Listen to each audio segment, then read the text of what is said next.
안녕하세요. 인문학 작가이자 번역가인 문란서생 진남입니다. 문란서생이란 글로 세상을 어지럽히거나 바로잡거나 둘 중에 하나인 선비를 말합니다. 저는 과연 어느 쪽에 속할까요?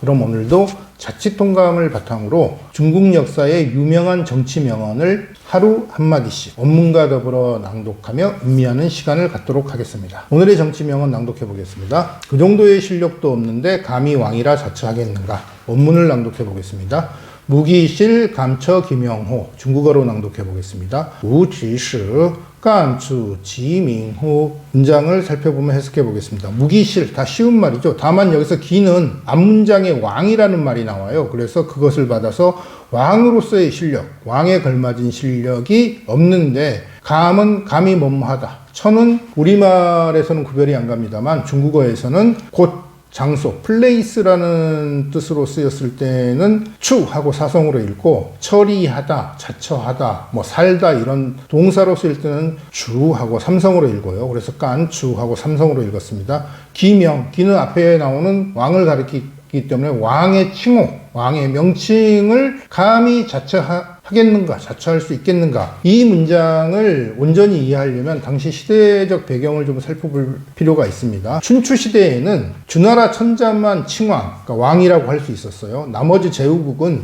주나라 천자에게 땅을 분봉받아서 5등작, 공후, 백자남 5가지 자기 가운데 하나를 받아서 그 땅에 가서 왕 노릇을 했어요.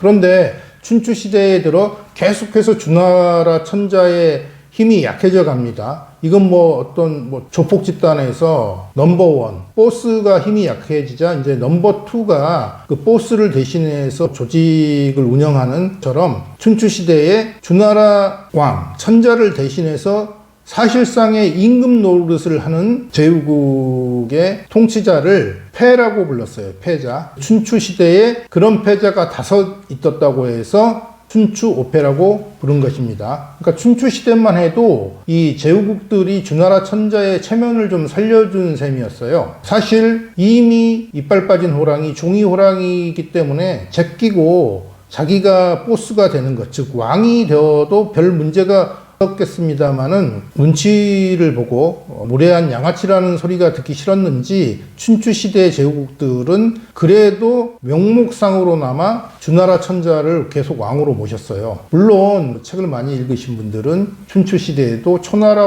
오나라, 월나라처럼 칭왕하는 나라가 있었다는 걸 알고 계실 거예요. 근데 이 초월은 억지로 주나라와 연관을 시키기는 하는데 사실 정식으로 분봉받았는지 이런 것들이 좀 불확실하고, 심지어는 이민족이 세운 나라일 가능성이 높아요. 그래서 춘추 시대의 이 초, 오, 월 세 나라의 칭왕 문제는 그렇게 크게 문제가 되지 않았던 것 같아요. 하지만 전국 시대에는 사정이 다릅니다. 왜냐하면 방금 말한 초를 제외하고 전국 7군 가운데 6나라 모두 주나라에게 정식으로 분봉받은 나라예요. 그런데 서기전 334년이 되자 제나라 위안과 위해양이 서주라는 곳에서 만나 서로 왕이라고 부르기로 했어요. 사실 이 사건은 이 위해양이 꾸민 일에서 비롯되었다고 해요. 그러니까 만나자마자 위해양은 제위양을 왕이라고 막 치켜세워줍니다. 띄워줍니다. 그런데 제위양은 그것이 불편했어요. 이거 잘못하면 다른 제국들한테 양아치라는 소리를 들을 수도 있으니까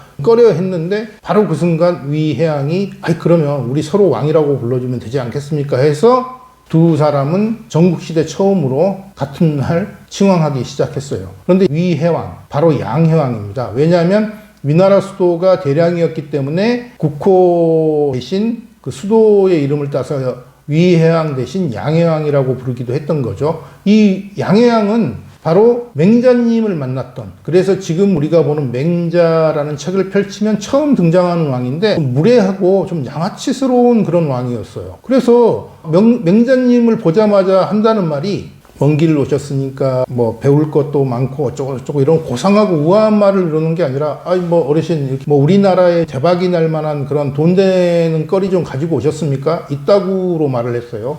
맹자님이 어떤 분입니까? 뒷담화가 아니라 앞담화에 능한 분이에요. 그래서 바로 왕 하필관리, 왕은 왜 하필이면 이익을 말씀하십니까? 어쩌고 저쩌면서 위해양, 양해양 엄청나게 핀잔을 하죠.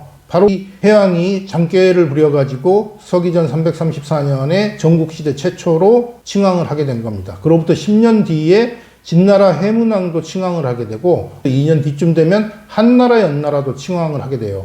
전국 칠훈 가운데 유독 조나라만 정식으로 칭왕하지 않았습니다. 자치통감은 그때의 일을 아래와 같이 기록하고 있는데요. 한연 개칭왕, 한연 찌청왕, 한나라와 연나라 모두 왕이라고 칭했다. 조무령왕, 독불긍왈, 짜우링왕, 두뿌컨위에 조령왕만 유독 그렇게 하지 않으면서 말했다. 우기실, 감처 김영호, 우치스, 깐추, 지밍후. 그에 걸맞은, 왕에 걸맞은 실력이 없는데 감히 그 명칭을 자처하겠는가? 영국인 위기왈군, 링권은 웨이지. 나라 사람들과 백성들로 하여금 자기를 왕이 아니라 군이라고 부르게 했다는 겁니다. 물론 나중에는 조무령왕도 공식적으로 칭왕을 하게 되죠. 무령왕은 양해왕과는 달리 폼 잡고 실력도 없으면서 가오잡는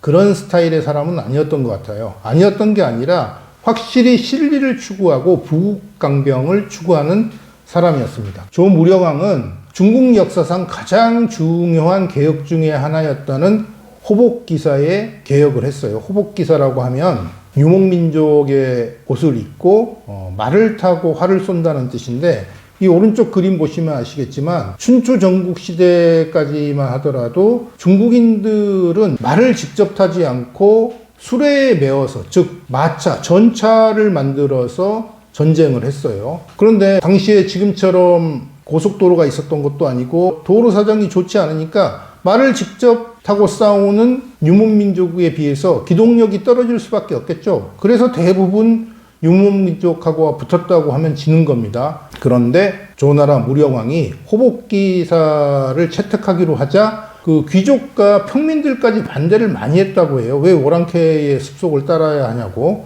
하지만은 그것이 실리적이기 때문에 밀어붙였어요. 바지를 타이트하게 디자인하고 가죽으로 된 신발, 부츠를 신게 하고, 그리고 말을 직접 타고 싸우는 방법을 습득하게 했습니다. 오른쪽 그림을 보시면 이 호복기사 전이라서 옷을 보세요. 이게 무슨 군인의 옷이 아니라 궁궐에서 입는 어떤 예복처럼 우아하고 그러지 않습니까? 마치 치마처럼 보이고, 이것을 호복기사로 바꾼 게 바로 무령왕이었고, 그래서 전투력이 급 업그레이드된 조나라는 주변에 있는 중상국을 집어삼키고 유목민족의 땅도 많이 빼앗아서 강대국이 되었다고 해요. 자, 그러면 오늘의 정치명언 다시 한번 낭독해 보겠습니다. 그 정도의 실력도 없는데 감히 왕이라 자처하겠는가? 본문을 낭독해 보겠습니다. 무기실 감처 김영호. 중국어로 낭독해 보겠습니다. 우치시 깐추 지밍후. 그럼 오늘도 정치 명언을 음미하면서 깨어있는 시민의 삶을